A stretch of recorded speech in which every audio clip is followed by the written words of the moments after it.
자, 오늘 짧고 빠르게 의미에 대해서 한번 보도록 할 거예요. 지금 이제 교재 이름이 신텍스. 여러분 영어에서 많이 들어봤을 단어인데 이 신텍스라는 게 의미 구조를 규정하는 데 되게 중요한 역할을 하거든요. 무슨 얘기인지 간략하게 설명을 드리면, 일단 기본적으로 의미라는 건 단어에서 문장, 문단, 글로 이어지는 구조를 갖고 있어요. 잠깐 시작 전 한 가지만 말씀드릴게요. 필기 꼭 하세요. 지금 수업의 흐름이 필기하는 학생들한테 맞춰져 있기 때문에 여러분 그냥 아무 생각 없이 듣고 있지 말고 꼭 필기하면서 따라오시길 바랍니다. 자, 그럼 무슨 얘기냐면, 단어라는 거는 단어 하나 각각의 어떤 의미를 갖고 있잖아요. 예를 들면 애플, 사과, 의미를 갖고 있다고. 맞죠? 자, 그런데 사과를 어떻게 할 것이냐, 즉 완결된 의미 전달에 있어서의 구조가 좀 전통적으로는 문장이었어요. 요즘은 좀 관점이 다릅니다. 요즘은 문단이나 글 이상의 관점, 관계가 매우 중요해졌기 때문에 사실 이쪽에서 국어든 영어든 출제 포인트, 특히나 최상위권 변별을 하는 국어에서는 이쪽 기능이 굉장히 중요해졌어요. 근데 문제는 뭐냐면, 국어다 보니까 더더욱 이쪽 공부, 단어와 문장 쪽 공부를 굉장히 소홀히 한 학생들이 많다 보니 지금 파이널 과정 와가지고도 이 부분을 좀 어려워하는 학생들이 있는 것 같아요. 여러분 근데 이거는요, 단계적으로 처리할 문제가 아니에요. 이거는 여러분이 심지어 지금 고1이더라도 시간이 굉장히 많이 남았다 하더라도 얘를 하고 있어봐야 공부하는 느낌은 안 들고요, 뭔가 달라지는데 크게 느껴지질 않아요. 얘 같은 경우에는 일종의 체력 운동 같은 겁니다. 체력 운동 여러 가지가 있겠지만 사실은 해두면 굳이 의식하지 않아도 되는 체력 운동인데, 그렇다고 이거는 단계적으로 밟아가야 될 그런 문제는 더더욱 아니라는 거. 정리하면, 그래서 지금 이 과정은 초반 기본기 과정으로 원래 내년 커리큘럼을 대비하기 위해서 만들던 교재인데, 우리 학생들이 파이널 과정에서 두려워하는 부분 때문에 준비를 했고요. 바로 내용 좀 들어가겠습니다. 자, 교재 2페이지를 보세요. 2페이지를 보세요. 일단 우리가 어떤 의미라고 했을 때, 또는 소통이라고 했을 때 중요한 건 뭐냐면 약속이에요. 예를 들면 사과는 왜 사과야? 약속이에요. 그걸 언어의 자의성이라고도 하고, 의미와 실제 표현 간에 왜 차이가 생기는지, 혹은 왜 사과가 사과인지는 어느 누구 설명하지 못합니다. 물론 이렇게 설명이 되는 단어들도 있고 그런 문법 영역에서 다루기도 할 건데, 다시 중요한 거, 우리는 이 약속에 의해서 소통을 하는 거예요. 그러면 수능 국어에서 약속은 뭐냐는 거지. 일상 언어가 아니에요. 수능 국어예요. 그래서 수능 국어에서 하는 약속, 그리고 우리는 어떻게 수능 국어 정보 처리를 해야 되는지, 그리고 이것이 어떻게 영어에도 도움될 수 있는지까지 볼 건데, 왜 그러냐면 원래 영어에서 왔어요. 우리나라 그 비문학 이론들이 상당 부분이 영어에서 왔어요. 지금은 굉장히 독자성에 의해서 가고 있지만 여전히 많은 영향을 받고 있단 말이에요. 다시, 그래서 수능 국어에서 하는 그 약속이 무엇인지 볼 거예요. 자, 일단 여러분 교재 페이지에 2페이지 보시면, 오른쪽에 보시면은 이게 많은 학생들이 질문했었던 그런 내용인데, 이처럼 의사표시를 필수적으로 하여 법률 효과를 발생시킨 행위를 법률행위라고 한다. 그러면 3번 선지 판단을 해보면 법률행위가 없으면 법률 효과가 발생하지 않는다.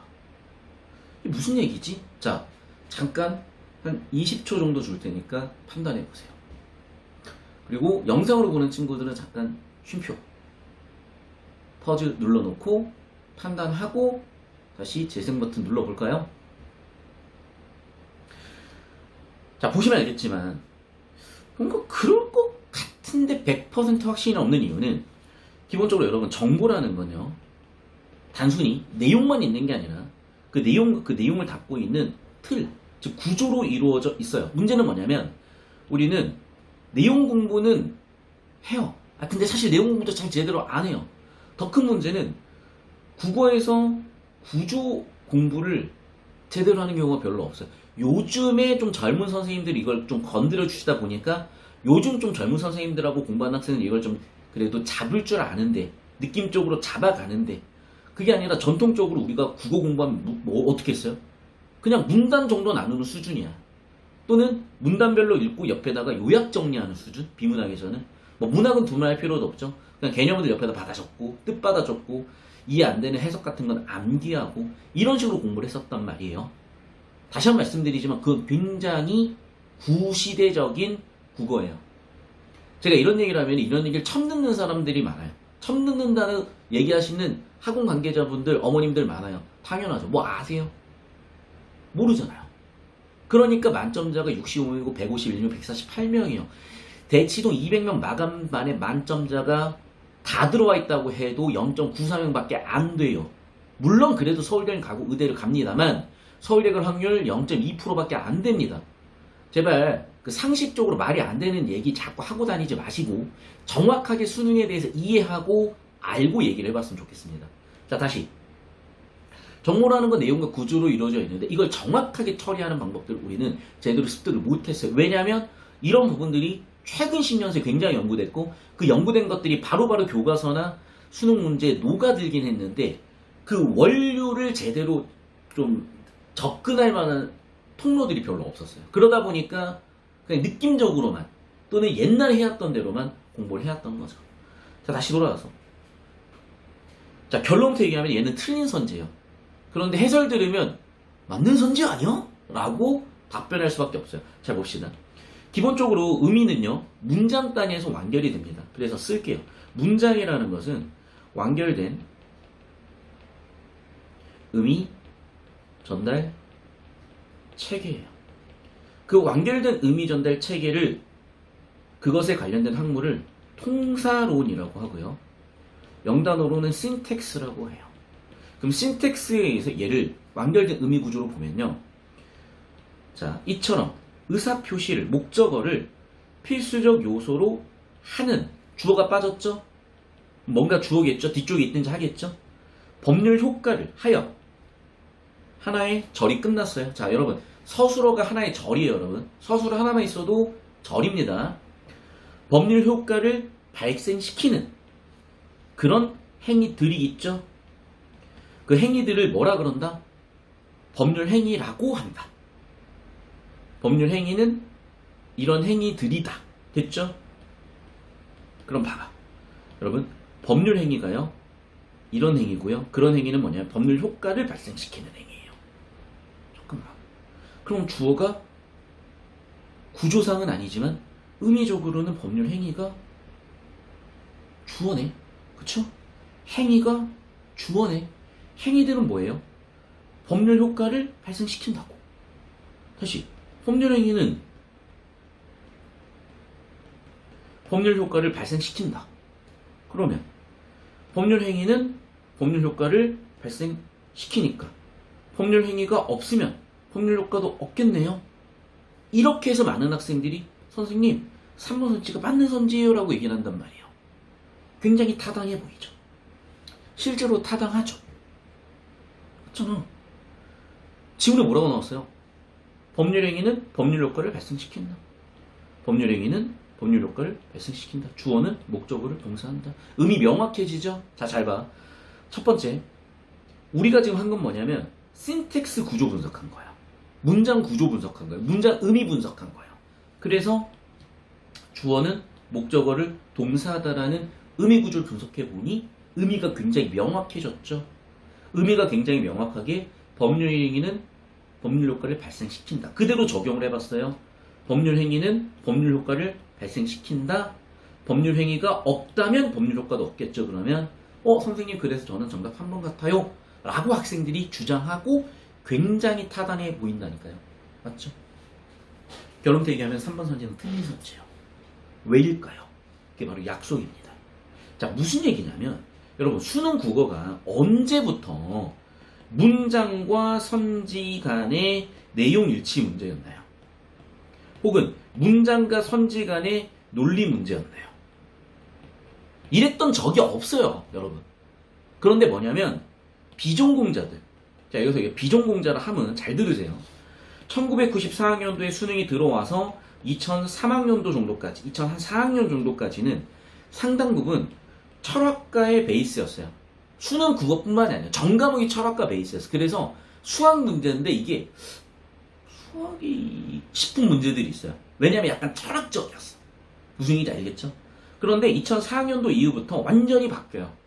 그래서 국어, 언어 영역, 수학 당연히 수리 영역, 수학 탐구, 그 다음에 영어, 외국어 영역으로 해서 완전히 갈리기 시작하면서 이때부터 각 땡땡 교육과가 맞기 시작을 해요. 그게 2005학년도예요. 문제는 이제 시작이잖아. 뭔가 정립되기까지는 보통 한 10년 텀이 걸려요. 그러니까 수능 초창기가 94학년부터 2004학년도까지. 그리고 수능의 중반기가 2005학년도부터 2013학년도까지요. 그리고 2014학년도부터 급변하면서 지금의 틀로 세팅이 되거든. 결론부터 얘기하면 비전공자라니까요. 몰라요. 근데 수능 국어는 더군다나 무슨 의학이라든지 과학이라든지 이렇게 누구나 인정할 수밖에 없는 학문적인 그 경향이 좀 학문적인 메커니즘이 좀 달라요. 그러니까 쉽게 얘기하면은 우리나라는 국어 교육을 하잖아요. 영어의 미국의 국어는 잉글리시야. 잉글리시를 교육하는 건 완전히 같을 수는 없단 말이에요. 일본어를 교육하는 것도 완전히 같을 수는 없죠. 대표적으로 한자 봐봐요. 한자는 외울 게 일단 엄청 많아. 그러면 기본적으로 좀 목표가 달라질 수밖에 없거든. 더군다나 국가의 정체성, 사회적 맥락 다 영향을 줘요. 반면에 과학은 야 사회적 맥락, 국가 정체성이 어디 있어? 그거는 성경에나 나온 얘기예요. 유교 경전에 나온 얘기라니까. 천동설, 지동설 보시면 알죠. 우린 당연히 지동설이에요. 왜? 관측 결과 과학이니까. 근데 얘는 어떻게 보면 과학적이지만 사회과학적이에요. 그러다 보니 이 국어라는 과목이 가지고 있는 특색을 제대로 이해를 못하면, 수능 국어라는 과목이 가지고 있는 특색을 제대로 이해 못하면 계속 핀트가 엇나가는 거예요. 계속 그려왔던 거예요. 제가 계속 해왔던 얘기고, 다른 영상들이나 다른 자료들에서 충분히 이건 설명하니까 거길 보시고, 오늘 좀 짧게 끝내야 되니까. 자, 다시. 우리가 여기서 하기로 한 건 뭐냐, 그래서 신텍스 문장 구조로 보면 의미가 되게 명확해진다. 그래서 한 문장 한 문장 단위를 처리 못하는 학생들은 단어 암기와 문장 구조 잡는 연습을 하면 도움이 되는데, 얘는 영어에도 굉장히 실력적으로 도움된다고. 왜 그러냐면 사실 영어에서 왔기 때문이에요. 그래서 같이 한번 보도록 할 거거든요. 자, 뒷정력 가서 신텍스 분석하기를 제가 영어 예시를 들어봤어요. 한번 같이 한번 볼게요. 자, 일단 기본적으로 신텍스는 그 이전에 단어, 그 다음에 단어들이 모이면 구를 이루고 절을 이루고 문장이 되는데, 일단 우리가 영어에서 문법이라고 배우잖아요. 그래머라고 통칭하지만 크게 문법은 두 가지예요. 단어 차원에 있어서의 법칙과 그 다음에 문장 차원에 있어서의 법칙이에요. 그래서 우리가 영어 의미 구조를 분석할 때는 단어, 품사, 문장, 성분만 쪼개볼 줄 알면은 이론적으로 모든 영어 문장 구조가 다 분석이 돼요. 그러니까 끈얼기 기준이 그때그때 달라지거나 의미 단위가 그때그때 달리 읽힌다면 이거는 좀 이런 부분 연습이 체계적으로 안 된 건데, 사실 원어민들은 아무 생각 없이 그냥 써요. 그래도 의사소통에는 전혀 지장이 없지만 이게 의미가 명확해져야 되는 경우는 우리도 육하 원칙을 따지잖아요. 이번 구평 수능 구평 문제로 육하 원칙 막 이런 거 나왔었던 것 같거든? 선택 과목에? 맞잖아. 육하 원칙이라는 게 뭡니까? 일종의 구조고 정보를 분류한 거잖아. 역할이나 체계에 맞게. 마찬가지로 문법도 의미도 그렇다는 겁니다. 그걸 못 배웠고 지금까지 왔기 때문에 그냥 쓰면 되는 거 아니야 이런 생각을 하는데, 그런 아니라는 생각 때문에 지금 3등급, 4등급, 5등급, 6등급, 7등급, 1등급, 2등급 다 포함해서 자기 약점들이 존재하는 거고, 약점을 못 메꿨고 하던 대로 하기 때문에 원하는 성적 안 나오고 그대로 나오는 거예요. 성적이 바뀌려면 여러분 지금 바뀌어야 되는 거라고요. 다시 한번. 그러면 그런 신텍스를 분석해 봤을 때 영어 신텍스는요, 일단 품사 분석부터 합니다. 원래 좀 다른 방법이 있는데 여러분들이 그나마 좀 익숙한 방법으로 설명을 드릴게요. those, 얘와 같은 경우에는 부사죠. 자, 부사는 부수적이고 일단 끊어볼게요, 의미를. 그 다음에 determinant, 관사입니다. vigor, al로 보통 끝나는 건 형사죠. act, 명사죠. 자, 그럼 봐봐. 이렇게 명사를 한 단위로 만들어주는 놈들이 있는 거예요. 그럼 영어 단어, 영어 문장에서 처음으로 나오는 명사 역할하는 놈, 이게 보통 주어입니다. 그럼 이 주어는 우리나라 말로는 이 가를 붙여주면 되죠. 그래서 주어가 a legal act 법적인 행동 법률 행위는 자 그 다음에 is 여러분 품사 동사는 성분 동사의 대응이 됩니다. 그리고 주어 다음에 나온 첫 번째 동사가 성분 동사예요. 따라서 주어는 자 여기서 is 뭐뭐이다예요. 그래서 법률 행위는 무엇이다. 무엇이다. that 이하이다. 끝났죠. 이렇게 의미 처리가 되는 거야. 굉장히 깔끔하죠. 주어는 보어 동사다. 딱 이 구조예요. 이해됐어요? 그래서 우리가 형식을 배우는 거야. 학생들한테 그렇게 야 몇 형식 배웠어? 자 원래 수능 시험 범위는 7형식이에요. 근데 여러분 이제 5형식으로 배우잖아요. 주어, 동사, 주어, 동사, 보어, 주어, 동사, 목적어, 주어, 동사, 주어, 동사, 간목, 직목, 주어, 동사, 목적어, 목적격 이렇게 5형식 배우잖아요. 원래 여기에 주어, 동사, 목적격, 주어, 동사, 필수부사 그 다음에 주어, 동사, 목적어, 필수부사 이 구조가 설명이 안 돼가지고 원래 수능 시험 범위는 10년 전부터 7형식이었어요. 워낙 시중에서 5형식 하고 있고 저 그거 뭐 논쟁할 생각 어차피 저 국어 강사입니다. 국어 강사가 영어 가르치는 이유는 영어를 가르치고 싶은 게 아니라 여러분이 이걸 좀 해주시면 당연히 영어에도 도움이 되겠지만 영어에서 가지고 있는 관점들이 국어에서 도움이 될 수 있기 때문에 끌고 오려고 하는 거예요. 다시 한 번 말씀드리면 그래서 이렇게 5형식이든 7형식이든 모든 영어 구조가 모든 영어 문장은 이런 5형식 또는 7형식 구조로 성분 분석이 되고 의미 구조가 잡혀요. 그럼 얼마나 깔끔하게 처리가 되냐. 주어가 동사하다. 주어가 보어 동사다. 주어가 목적어를 동사하다. 주어가 간목에게 직목을 동사하다. 주어가 목적어 목적격 보어로 동사하다. 의미 구조가 깔끔하게 끝나요. 이해됐어요? 다시 한번 얘기하자면 그래서 이게 신텍스예요. 이게 신텍스. 물론 신텍스 수업을 좀 들어보면 MPVP라고 해서 non-phrase, verbal phrase라고 해서 원래 엄밀하게 쓰는 표현이 있어요. 근데 또 그러고 있으면 또 MP? VP? non-phrase? 그냥 요즘 너무 힘들어. 요즘 무지성 무지식 너무 많아요. 오케이 타협을 했어. 이게 이거야. 그래서 여러분이 영어에서 팔품사와 문장 성분 4개는 다 알잖아. 그걸로 설명을 다 할 거예요. 설명이 다 되고 그리고 사실 이게 크게 정설에서 벗어나 있지는 않아요. 그런데 여기서 완전히 막 벗어난 얘기를 하잖아. 이건 또 말이 안 되는 얘기야. 왜냐하면 언어학계에서 20세기 최고의 지성이 노엄 촘스키라는 사람이고 유니버시티 그래머 UG라고 하는데 보편문법이라는 원리체계를 바탕으로 아예 그냥 평정을 해서 그게 그냥 주류예요. 그런데 방구석에서 혼자 하다 보면 자기 생각이 맞는 것 같아. 그러면 세상 주류 90%가 있고 나머지 10%는 이상한 소리를 해요. 물론 그게 정설이 나중에 될 수도 있겠지만 이 시대의 정설은 90%가 이건데 우리는 영어를 1도 몰라. 그냥 뭐 해요? 야, 너도 영어 할 수 있어. 야, 나도. 요런 거야. 영어가 안 되면 어디 가서 배워. 그냥 그게 영어예요. 신텍스고 품사고 얘기하고 있으면 머리 터져 이제. 그거 어떻게? 어머님 외국 나가셨을 때 인사 정도는 하셔야죠. 자 따라해봅시다. Hi, how are you? 요런 거 한다니까. 여러분 들어봐 진짜. 근데 잘 생각해요. 성인 돼서도 영어 공부하는데 수능 치려고 영어 공부하겠어요? 해외여행 갔으면은 멋있게 메뉴 하나 시켜야지. Excuse me 손 들고 I want to drink a beer 이렇게 얘기할 거 아니야. I want to see you menu 이렇게 이제 이런 영어라도 해야 될 거 아니야.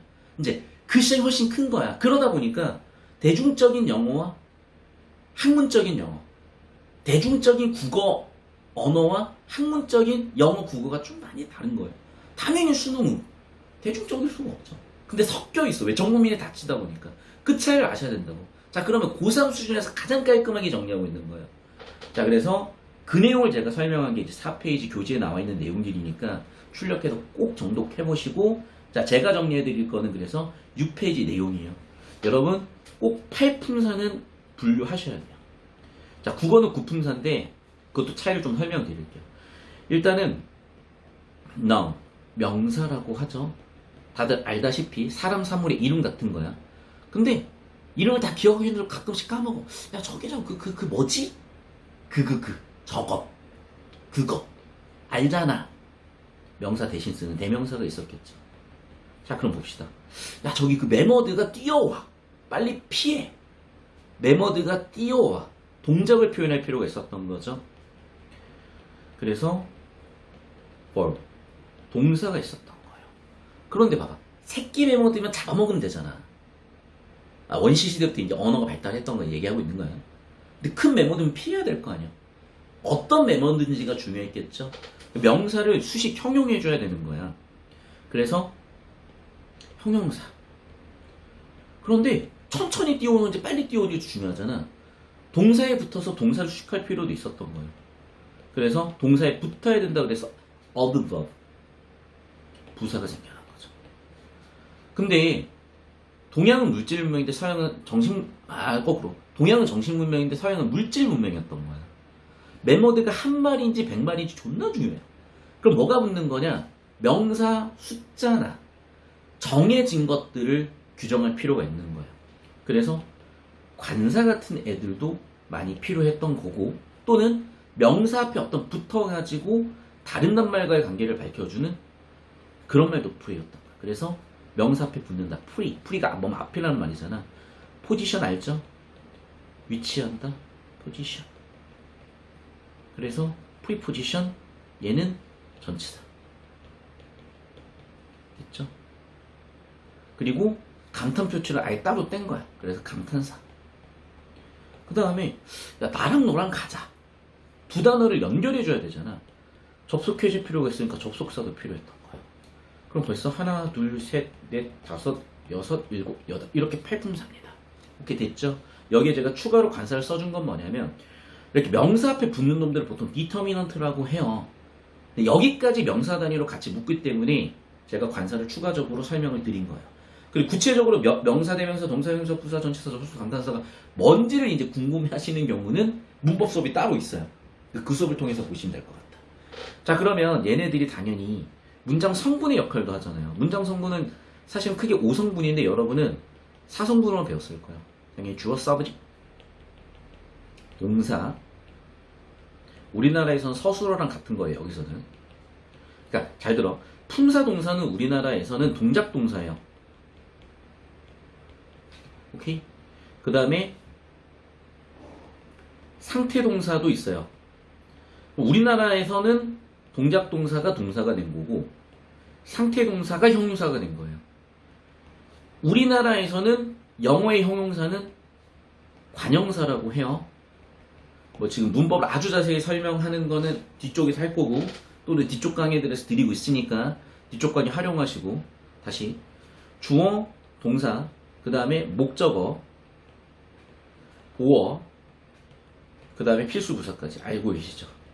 그러면 어떤 놈들이 주어가 될 수 있느냐, 어떤 놈들이 동사가 될 수 있느냐, 어떤 놈들이 목적어가 될 수 있느냐, 어떤 놈들이 보냐, 어떤 놈들이 필수 부사가 될 수 있느냐를 알아야 되는 거야. 그래서 정리하면 결국 이거.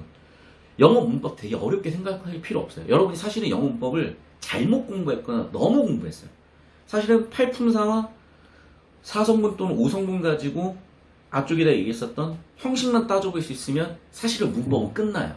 나머지는 문법이라기보다는 어법, 마이크로한 문법. 그래서 그거는 자질구레하게 배워야 되는 것들이지 굳이 매크로하게 메인하게 코어하게 끌고 와가지고 머리를 복잡하게 할 필요가 없어. 그래서 사실은 문장 단위 의미는 딱 이걸로 끝이에요. 간단하게 정리할게요. 첫 번째, 단어 암기예요. 두 번째, 품사 분석이에요. 세 번째, 성분 분석이에요. 네 번째, 그러면 문장 형식 나오면서 의미가 다 잡혀요. 아시겠죠? 이 네 개 잡을 거야. 그래서 이 네 개는 일단 단어는 여러분이 따로 하셔야죠. 그리고 품사랑 성분 잡는 것들은 일단 품사에 초점 두는 게 문법 수업이고요. 성분에 초점 잡아서 형식 잡아가지고 의미 구조 잡는 게 그게 바로 신텍스 수업이야. 보통 이걸 구문 수업이라고 하죠. 이해되시죠? 그래서 두 개는 뒤쪽에 6시간씩 해가지고 한 5년 전에 찍은 게 있어. 자랑스럽진 않아요. 하도 옛날에 좀 창피하기도 해. 근데 그거라도 일단 들으시라고. 시간이 없으니까. 무슨 얘기인지 아시겠습니까? 자, 다시 한 번 말씀드리겠습니다. 지금 총괄적으로 말씀을 드리는 거 다시 한 번 말씀드리면, 자, 우리가 이 수능 독서 문제를 풀기 위해서 지문을 처리하고 선지를 처리하는데 당연히 지문에 근거해서 선지를 처리할 거예요. 그 과정에 의미가 명확하지 않으면 처리가 안 되겠죠. 그 의미를 명확하기 위해서 문장 단위는 신텍스를 봐야 된다예요. 그래서 신텍스를 봤어요. 신텍스를 보니까 별거 없어요. 어떻게 끝난다? 단어 알고 품사 판단할 수 있고 성분 판단할 수 있고 형식 판단하면 의미 구조가 나온다요. 그렇게 판단해보니까 어떻게 돼? 주어가 목적어를 동사하다. 법률행위는 법률 효과를 발생시킨다. 그래서 판단하니까 법률행위는 법률 효과를 발생시키니까 없으면 당연히 없겠지라고 판단해서 3번이 맞았어요 라고 여러분은 대답을 했다고. 신텍스에선 이게 맞아요, 여러분. 아시겠죠? 다시 한 번 말씀드릴게요. 수능 시험이 만약에 신텍스가 시험 범위면 맞아요, 이게. 정확하게는 신텍스만 시험 범위면 맞아. 근데 봐. 수능 지문이 한 줄, 두 줄이에요, 여러분. 기본적으로 500단어가 넘어요, 여러분. 오케이? 기본적으로 문장으로 봐도요, 최소 70문장 정도라고요. 70문장 간의 관계까지 다 처리해야 된다니까. 그래서 틀렸다는 거예요. 자, 무슨 얘기냐? 이걸 이렇게 판단하는 친구는 이렇게 푼 거예요. 어떤 차이인지 알겠어요?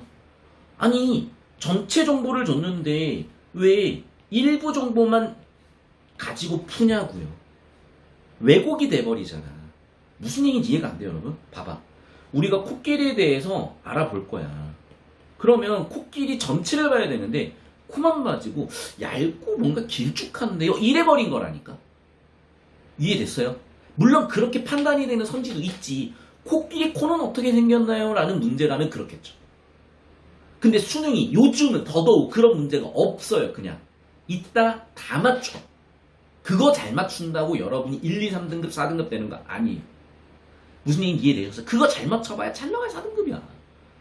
1, 2, 3등급이 근데 생각보다 되게 쉬워요. 우리 수강생들 보잖아요. 작년 수능에 막 2에서 5등급이야. 지금 어떤 반은 5, 1등급이야. 국어만 1등급이야. 정강 왜? 국어에서 사고방식을 외우니까 나머지 과목도 다 처리되는 거야. 지금 무슨 얘기 이해되셨죠? 자, 제가 구체적으로 좀 더 여기서 신텍스를 좀 다뤄드려야 되는데 이거는 뒤쪽에 신텍스 6시간 그 다음에 문법 6시간이 있어요. 5년 전 거예요. 자세히 보고 싶은 학생 글 보시면 돼요. 자, 근데 여러분이 지금 파이널이고 자세히 볼 시간이 없잖아. 그것도 압축하는 수업을 잡아드릴게요. 되셨죠? 우리 수강생들 꼭 잘 활용해 보시기 바랍니다. 화이팅!